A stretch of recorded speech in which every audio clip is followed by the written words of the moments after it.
Bonjour à tous, bienvenue sur une petite vidéo autour du kettlebell swing, un des mouvements fondamentaux ou du moins basiques de la méthodologie du CrossFit.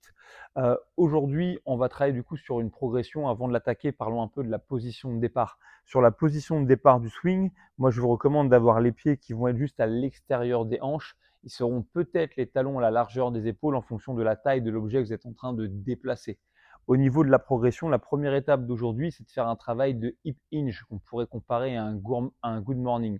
L'idée est simple, demander aux athlètes d'ouvrir la poitrine, serrer les abdos, pousser les hanches vers l'arrière, la poitrine vers l'avant, en gardant ici les tibias perpendiculaires au sol. Donc je peux fléchir les genoux, mais je n'initie pas un squat. Du coup, le mouvement va ressembler à ceci. On peut commencer à automatiser le fait de serrer les fesses lorsqu'on est debout et garder les pieds à plat. La deuxième étape de la progression, c'est de faire du coup ce qu'on appelle un hip hinge, mais avec le kettlebell, pour sentir que c'est bien l'extension rapide, complète et violente des hanches, pieds à plat dans le sol, qui va permettre d'envoyer un petit peu l'objet vers le haut. Ça va donc ressembler à ça.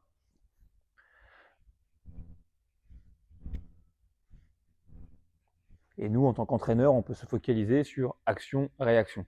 Une fois que ça c'est établi, on va pouvoir augmenter un petit peu l'amplitude du mouvement.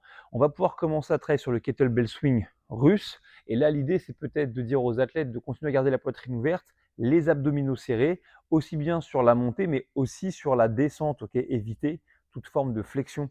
Donc pour faire ça, je bombe le torse, je serre les abdos et ça ressemble à ceci.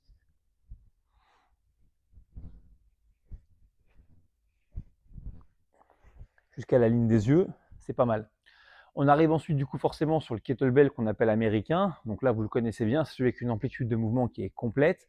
Donc autant là, on peut anticiper les changements de la colonne en flexion, autant quand on va monter le kettlebell au-dessus de la tête, ce qu'il faut anticiper, c'est les changements en hyper-extension. Donc pour ça, on peut déjà ajuster un petit peu la prise autour de la poignée, et renforcer encore plus le fait que plus on va haut, plus on doit serrer les abdos. Moi, j'aime bien avoir un point de repère l'idée que dans la position haute, le bras ici doit venir complètement cacher l'oreille. Du coup, le mouvement va ressembler à ceci.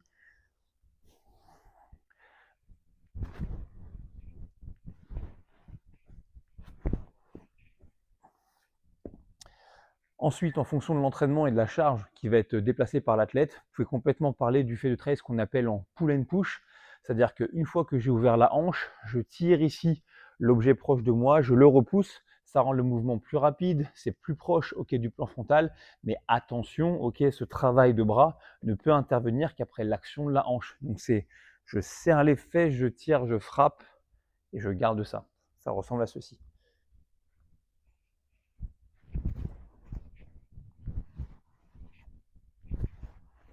Bam.